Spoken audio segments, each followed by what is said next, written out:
Bom, olá a todos. Esse vídeo vai ser curtinho, pessoal, porque eu queria abordar um pouco algumas semelhanças entre o rei Ezequias e o rei Josias na Bíblia. Que depois que eu analisei aqueles livros de reis, a gente começa a observar alguns repetecos ali nos reis de Israel, né? Algumas coisas que vão se repetindo, que nem, por exemplo, a questão lá do Ben-Hadad, né? Que ele é ungido duas vezes, né, por dois profetas diferentes. E Ezequias e Josias não fogem à regra, né? Apesar de serem reis diferentes e terem histórias diferentes, um contexto histórico diferente, eles têm algumas semelhanças entre eles que parecem que talvez fosse o mesmo personagem, porque alguns pontos das histórias deles são meio idênticos, né? Porque os dois fizeram reforma religiosa e os dois foram considerados bons reis de Israel. Então vamos analisar alguns pontos interessantes aqui, ó. Em Ezequias primeiro.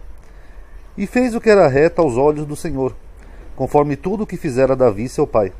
Ele tirou os altos, aqui ó, Ezequias, ele tirou os altos, quebrou as estátuas, deitou abaixo os bosques, e fez em pedaços a serpente de metal que Moisés fizera, porquanto até aquele dia os filhos de Israel lhe queimavam incenso, e lhe chamaram Neustã. No Senhor Deus de Israel confiou de maneira que, depois dele, não houve quem fosse semelhante a ele, entre todos os reis de Judá, nem entre os que foram antes dele. Então o que o autor está dizendo aqui? Que Ezequias foi um rei tão bom, que não teve um rei semelhante a ele nem antes e nem depois de todos os reis de Judá. É isso que está dizendo aqui, ó. Depois dele não houve quem lhe fosse semelhante entre todos os reis de Judá. Só que tem um detalhe, Josias vem depois de Ezequias, né, com intervalo de 2 reis mais ou menos aqui, ó. Vocês podem ver aqui na tabelinha, ó. Ezequias, aí tem Manassés, Amon e Josias. E Josias foi tão bom quanto ele. Aqui, ó. Tinha Josias 8 anos de idade quando começou a reinar, e reinou 31 anos em Jerusalém. E era o nome de sua mãe Gedida, filha de Adaías, de Boscate, e fez o que era reto aos olhos do Senhor, e andou em todo o caminho de Davi seu pai, e não se apartou dele, nem para a direita, nem para a esquerda. O que ele está dizendo? Que o rei Josias foi um homem tão reto, que ele não se afastou do caminho de Deus, nem para a direita, nem para a esquerda. Então, sendo o livro do mesmo autor, é estranho que o autor de Reis aqui no capítulo 18, ele não sabe que haveria um outro rei semelhante a Ezequias depois dele. Então, primeiro ponto curioso aqui. Analisa aí e tirem suas conclusões.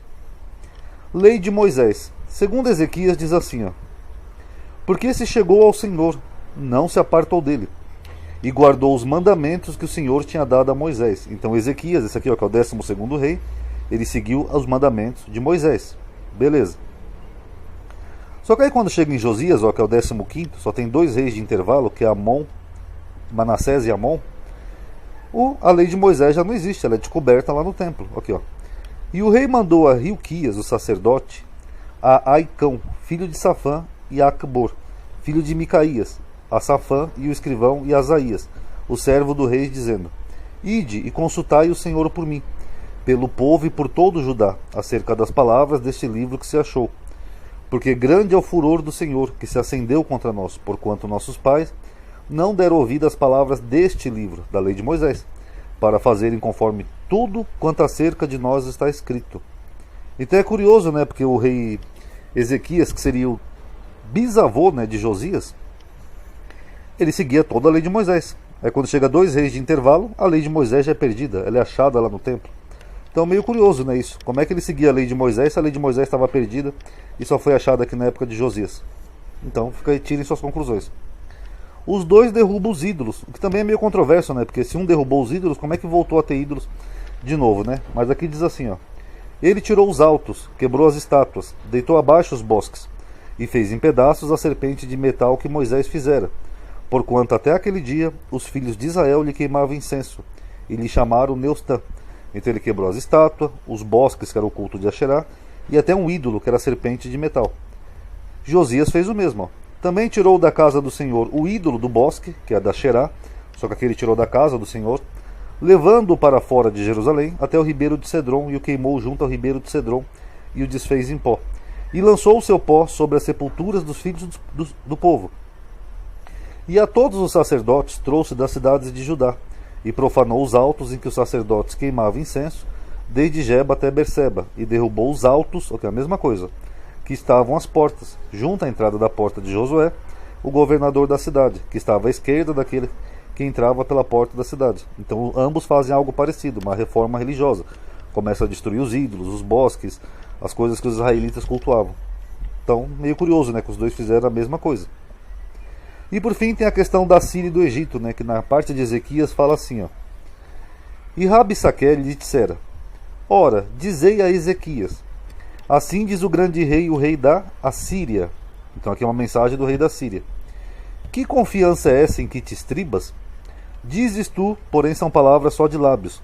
Aconselho-lhe poder para a guerra. Em quem, pois, agora confias, que contra mim te rebelas?